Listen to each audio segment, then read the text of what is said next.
नमस्कार, स्वदेश न्यूज देख रहे हैं आप। मैं हूं आपके साथ ऋषभ सोनी और लेकर आया हूं छत्तीसगढ़ की खास डिबेट, जिसमें आज हम बात करेंगे राहुल की प्रेजेंटेशन की, जिससे छत्तीसगढ़ में सियासी टेंशन बढ़ गई है। देश की सियासत में इन दिनों वोट चोरी का मुद्दा गरमाया हुआ है। कांग्रेस लगातार केंद्र सरकार और निर्वाचन आयोग पर गंभीर आरोप लगाते हुए सवाल खड़े कर रही है। दरअसल कांग्रेस सांसद और लोकसभा में नेता प्रतिपक्ष राहुल गांधी ने अपने हाल ही में दिए प्रेजेंटेशन में दावा किया कि कर्नाटक में अलग अलग राज्यों के नंबर से 6000 से ज्यादा वोटर्स के नाम काट दिए गए। यहां तक कि एक ही घर से 80 लोगों के नाम मतदाता सूची में शामिल कर फर्जीवाड़ा किया गया। राहुल गांधी ने इसे लोकतंत्र के लिए गंभीर खतरा बताया और निर्वाचन आयोग की भूमिका पर सवाल खड़े किए। वहीं प्रेस कॉन्फ्रेंस कर कर्नाटक और कई राज्यों में मतदाता सूची से नाम काटने का आरोप लगाया। अब इस अभियान को लेकर छत्तीसगढ़ में भी 3 दिवसीय यात्रा का समापन आज भिलाई में हुआ। इस दौरान प्रदेश प्रभारी सचिन पायलट ने अलग अलग सभाओं में जनता से संवाद किया। साथ ही बीजेपी और निर्वाचन आयोग पर सवाल खड़े किए। उन्होंने कहा, कांग्रेस ने वोट चोरी के मामले में तथ्य और सबूत पेश किए हैं, लेकिन ना तो बीजेपी और ना ही निर्वाचन आयोग के पास इन सवालों का कोई जवाब है। हालांकि बीजेपी कांग्रेस के इन आरोपों को सिरे से खारिज कर रही है। मुख्यमंत्री विष्णुदेव साय ने कहा कि जब कांग्रेस के पक्ष में नतीजे नहीं आते तो सवाल खड़े करने लगते हैं। उन्होंने राहुल गांधी पर निशाना साधते हुए कहा, कांग्रेस के पास अब कोई मुद्दा नहीं बचा। वहीं कैबिनेट मंत्री ओपी चौधरी सीएम का साथ देते हुए कहने लगे, जिस पार्टी ने खुद संविधान और इलेक्शन कमीशन का दुरुपयोग कर आपातकाल लगाया था, वहीं आज दूसरों पर आरोप मढ़ रही है। कांग्रेस अब डूबती हुई नाव बन चुकी है। कुल मिलाकर वोट चोरी के मुद्दे पर कांग्रेस ने जहां सरकार और निर्वाचन आयोग को कटघरे में खड़ा करने की कोशिश की है, वहीं बीजेपी इसे कांग्रेस की हताशा और मुद्दा विहीन राजनीति बता रही है। लेकिन क्या वोट चोरी के मुद्दे के बूते कांग्रेस जनता को सच्चाई दिखा रही है या सियासी रोटियां सेक रही है? और कांग्रेस की इस मुहिम से बीजेपी और साय सरकार को क्या नुकसान होगा? इसी पर आज करेंगे चर्चा, लेकिन उससे पहले कुछ बयान। वोट चोरी का जो खतरा है वो एक वास्तविकता बनता जा रहा है। इसलिए आज हम लोगों ने पूरे देश में अभियान चलाया और मैं धन्यवाद देना चाहता हूँ सभी नेताओं को जो है कांग्रेस पार्टी के मौजूद हैं। हमारे देश में सरकार किसी की भी हो 70 सालों से, और ऐसा नहीं है कि गैर कांग्रेस सरकार देश में राज नहीं पहले की है, गैर कांग्रेस सरकार भी पहले देश में शासन कर चुके हैं, लेकिन कभी भी निर्वाचन आयोग जैसी संस्था की स्वायत्तता, उनकी कार्यप्रणाली, उनकी पारदर्शिता पर कभी सवाल खड़े नहीं हुए। हार जीत होती है, सत्ता परिवर्तन भी होता है। हम लोग बहुत साल सत्ता में आज विपक्ष में है, उसका कोई जनता के हाथ में। लेकिन जैसा बघेल जी ने कहा, जनता वोट डाल के जिताए हराए वो निर्णय सर माथे पर है, लेकिन साजिशपूर्ण तरीके से हजारों लाखों वोटों की काट चोरी करके आप सत्ता में काबिज रहो, ये देश की जनता को कभी एक्सेप्टेबल नहीं होगा, कभी बर्दाश्त नहीं होगा। इतने लंबे समय के अपने शासनकाल में जनता का विश्वास हो चुकी है और एक समय छत्र देश और प्रदेशों में शासन करने वाली कांग्रेस पार्टी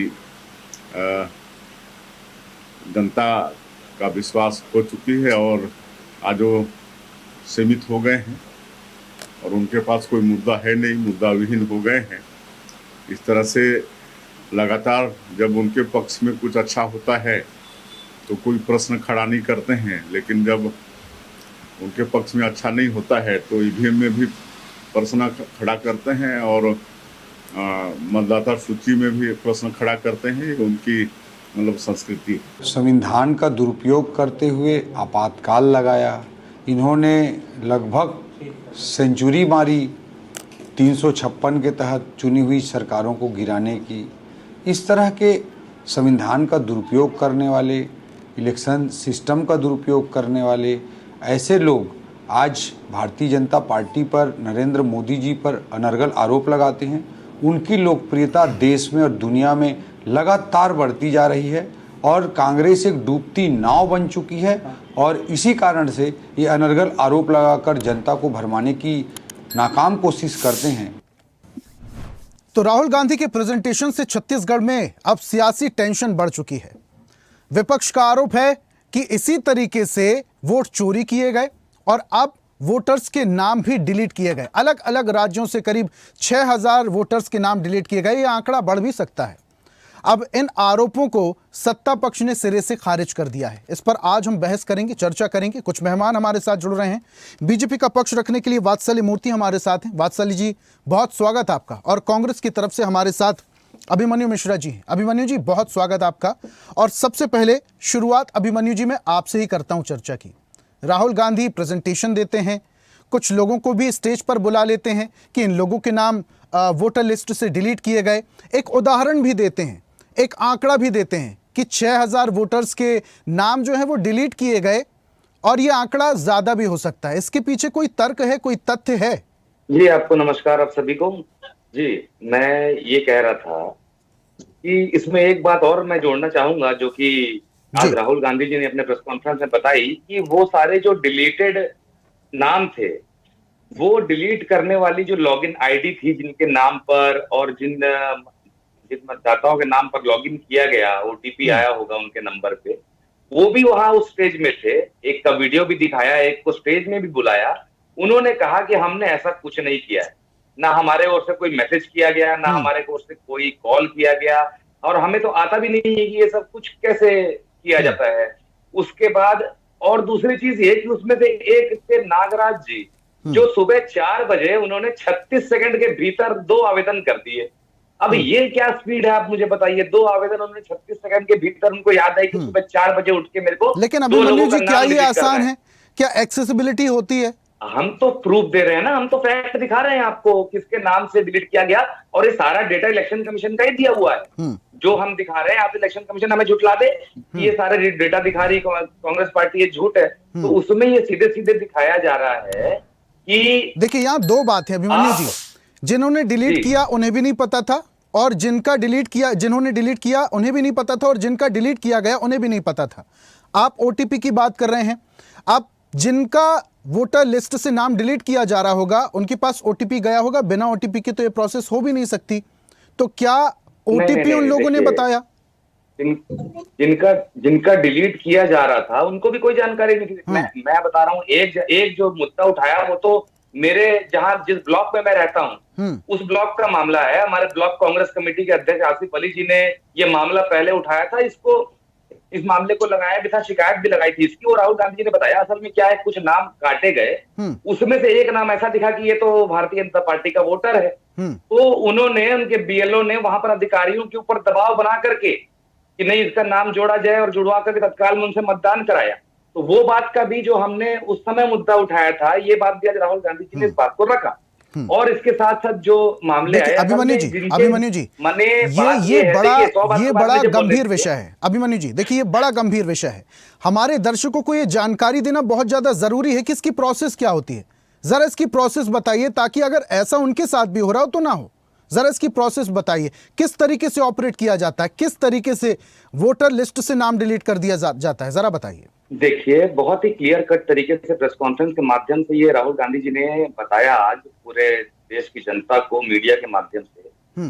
एक पहला जो उदाहरण दिया था, एक महिला जिनका की वोटर आईडी डिलीट हुआ, उनका जो वोटर लिस्ट से नाम डिलीट हो गया। अब वो किसने किया, उन्होंने पता किया तो पता चला कि उनके पड़ोसी ने किया। अब पड़ोसी के पास जाकर के उन्होंने जब बातचीत की तो उनके पड़ोसी को इस बारे में कुछ भी नहीं मालूम, कुछ भी नहीं मालूम था इसके बारे में।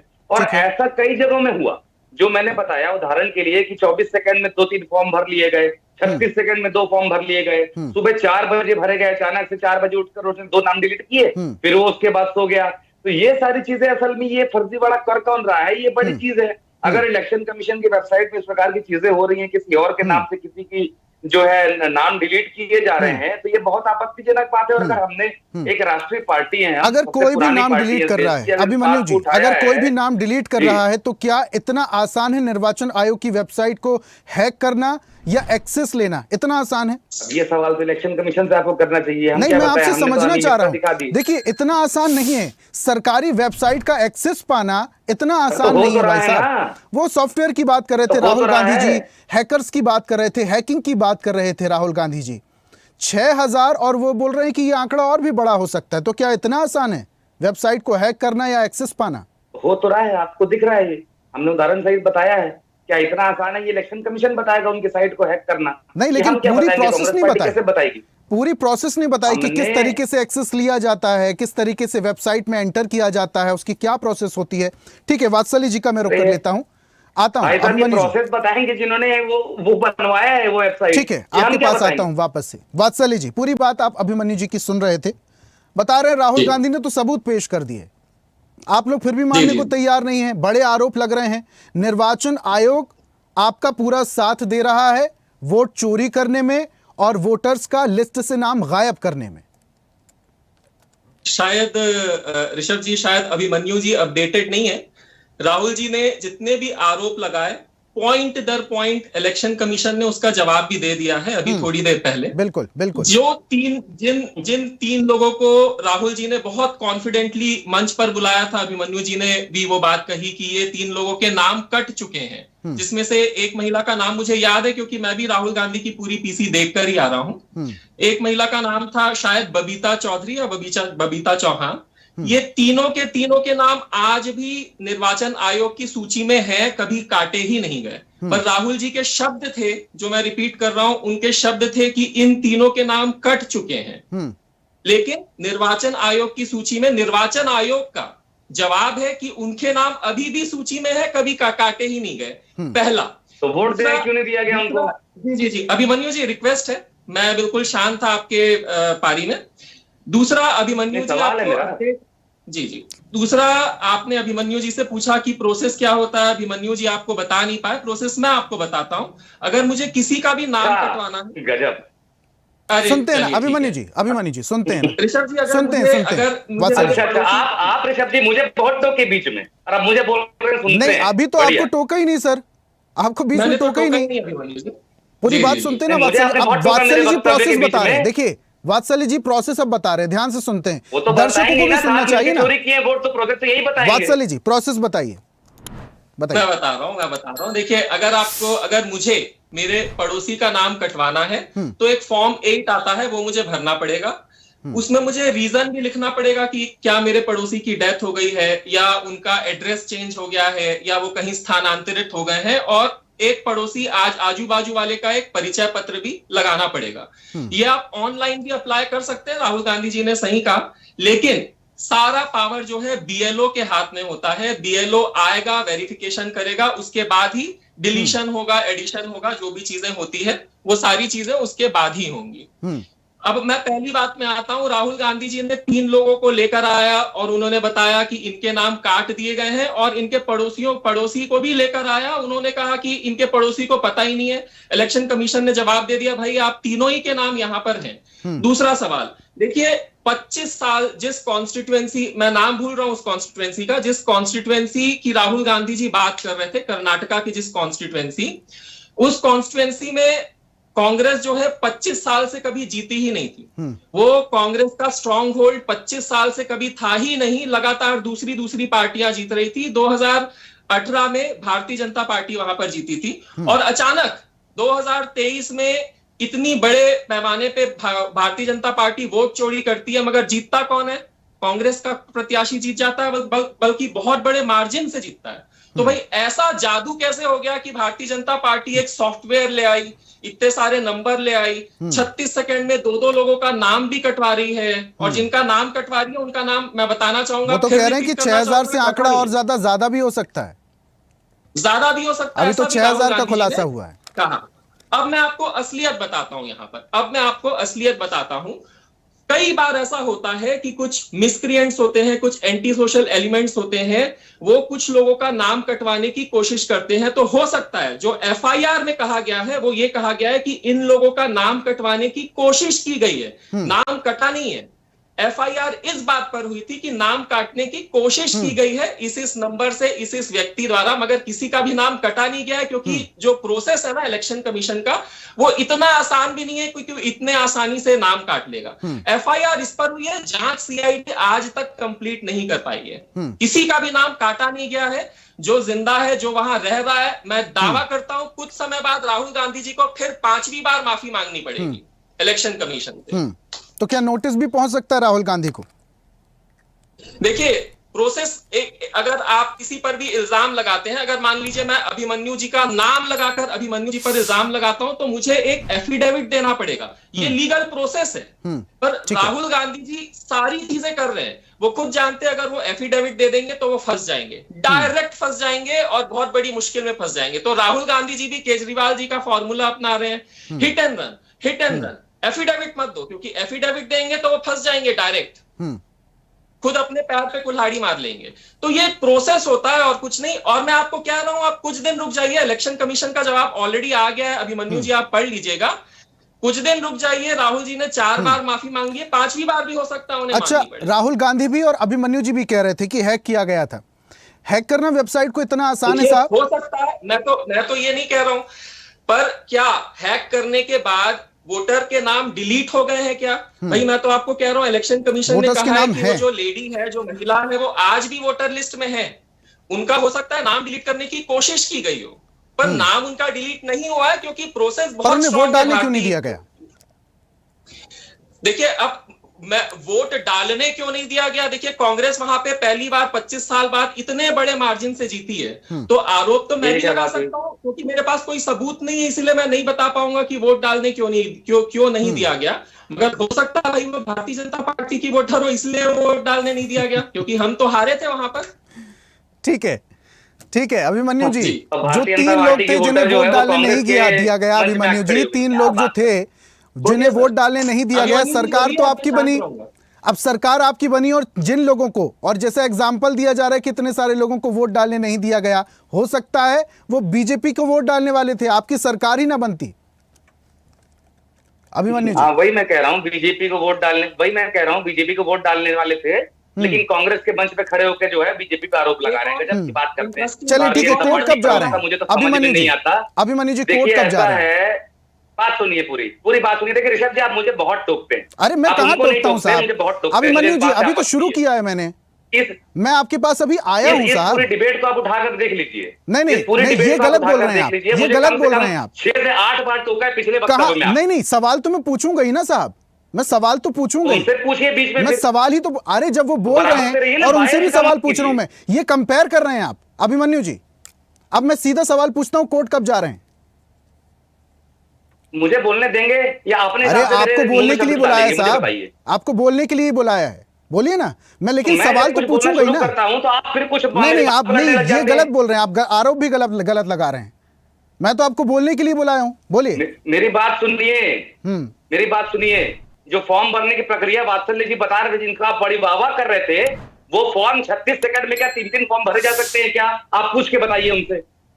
क्या ये बात नहीं है किसी आपको कांग्रेस से सवाल करने, सत्ता पक्ष से सवाल करने होते हैं। ठीक है, तो मैं आपको वही बताना चाह रहा था, प्रक्रिया करते। मैं तो सुबह बताया ऑनलाइन फॉर्म भरे जाते हैं, ऑनलाइन फॉर्म 36 सेकंड में 2-3 फॉर्म कैसे भर लिए गए, ये एक बड़ी बात है। सीआईडी की जांच की बात कर रहे थे, 18 महीने के भीतर में 18 लेटर लिखे सीआईडी ने, जो इलेक्शन कमीशन को एक का भी जवाब इलेक्शन कमीशन ने क्यों नहीं दिया, ये बता दें वात्सल्य मूर्ति जी, जो यहाँ बैठे हैं ईडी के प्रवक्ता बन, जो ईसी के प्रवक्ता बन के, वही बता दें। प्रोसेस बता रहे थे, यहाँ पे लोग खड़े होकर बता रहे हैं हमको वोट डालने नहीं दिया गया, हमारा नाम कट गया। मैं तो अपने ब्लॉक की बात बता रहा हूँ, हम उस मामले को लेकर कोर्ट जा चुके हैं, उसके बाद भी अब हमसे सवाल पूछते हैं। बड़े गजब की बात है, मुझे समझ में नहीं आता। यहाँ पे सत्ताधारी पार्टी जवाब देगी, इलेक्शन कमीशन जवाब देगी, अपने वेबसाइट में हो रही धांधलियों के बारे में, कि कांग्रेस पार्टी जवाब देगी जो आरोप लगा रही है। हमने आरोप लगाए हैं, आप उसका जवाब दे दीजिए। हम अगर गलत है, आप कोर्ट जा रहे हैं? अभिमन्यु जी कह रहे हैं कोर्ट जा रहे हैं इस पूरे मामले को लेकर? कोर्ट जा चुके हैं, कोर्ट जा रहे हैं। मैं अपने विधानसभा का मामला बता चुका हूं, हम उस पर कोर्ट जा चुके हैं। नहीं, राहुल गांधी का मैं पूछ रहा हूं। हम राहुल गांधी की वोटर्स लिस्ट में डिलीट करने की बात हम कर रहे हैं आज, तो क्या राहुल गांधी कोर्ट जा रहे हैं? अरे देखिए, अभी तो ये पहले 2 खुलासे हैं, जो हाइड्रोजन बम आना तो अभी बाकी है, और अभी कई खुलासे होंगे, और सबको एक साथ लेके हम कोर्ट भी जाएंगे। ऐसे बड़े खुलासों का दावा तो आप लोग पहले भी कर चुके हैं अभिमन्यु जी। राहुल गांधी पेगासस को लेकर भी आरोप लगा रहे थे, लेकिन कोर्ट नहीं गए। राफेल को लेकर आरोप लगा रहे थे, कोर्ट नहीं गए। वोटर लिस्ट की बात कर रहे थे, कोर्ट नहीं गए। सबूत के ऊपर भरोसा नहीं है, लेकिन जो सिरे से खारिज कर रहे हैं आरोपों को, उनके ऊपर भरोसा है तो कोई क्या करे। नहीं तो सबूत अगर है तो कोर्ट जाइए ना साहब। आपको कोर्ट पे भी भरोसा नहीं है क्या? नहीं, बहुत बढ़िया बात है ये कि जो आरोप लगाने वाली विपक्षी पार्टी है वो पूरा सब कुछ सिद्ध करे, हलफनामा भी वही दे। हलफनामा समाजवादी पार्टी अभिमन्यु जी, सीधी सी बात है, अगर आप आरोप लगा रहे हैं और आपके पास सबूत है, लेकिन तो आप कोर्ट से बड़ा तो कुछ नहीं हो सकता। उससे जवाब नहीं, हम उन्हीं से लेंगे, हम उन्हीं से लेंगे। ये आप गलत बात कर रहे हैं। मैं सिंपल सा पूछ रहा हूं आपसे कि अगर आपके पास सबूत है तो कोर्ट क्यों नहीं जाते? अभिमन्यु जी, अब देखिए, वात्सल्य जी तो आराम से बैठे, पूरी डिबेट आप ही मुझसे कर ले रहे हैं। क्योंकि आप ऐसा सवाल ही कर रहे हैं, आप मुझ पर आरोप लगा रहे हैं, आप मुझसे कह रहे हैं कि बीच बीच में टोकते हैं। तो ये गलत बात है ना भाई साहब। बिल्कुल, आपने मुझे अब वात्सल्य जी, अरे गलत बात क्या है? देखिए, अब आप कह दे रहे हैं तो वात्सल्य जी से भी सवाल ले रहे हैं। अब सवाल ले लेने दीजिए। मुझे कितनी बार टोका? अभी सवाल लूं तो गलत है, नहीं लूं तो गलत है। अब वात्सल्य जी से सवाल लेने दीजिए। फिर मुझे अपने चैनल में मत बुलाइए। वात्सल्य जी से सवाल लेने देंगे? अभिमन्यु जी, वात्सल्य जी से सवाल लेने देंगे? नहीं, अभी आप बोल रहे थे कि आप सवाल नहीं पूछ रहे हैं, शांति से बैठे हैं। आप मुझे बुलाए ही ना, मुझे क्या दिक्कत है? आप अकेले बढ़िया वात्सल्य जी से बात करें, आप मुझे सवाल लेने दीजिए ना। बोलने ही नहीं देना है तो सवाल, अब बोलने का पूरा टाइम चाहिए आपको, आपको टाइम चाहिए बोलना, और कुछ बोलना है आपको? नहीं, कुछ नहीं बोलना है मुझे। नहीं बोलना है ना? वात्सल्य जी से सवाल ले लूं अब मैं? वात्सल्य जी, आप जो आपकी इच्छा करिए। वात्सल्य जी। जी जी जी। अच्छा, चलेगा क्या? ये है अभी भी? ओके।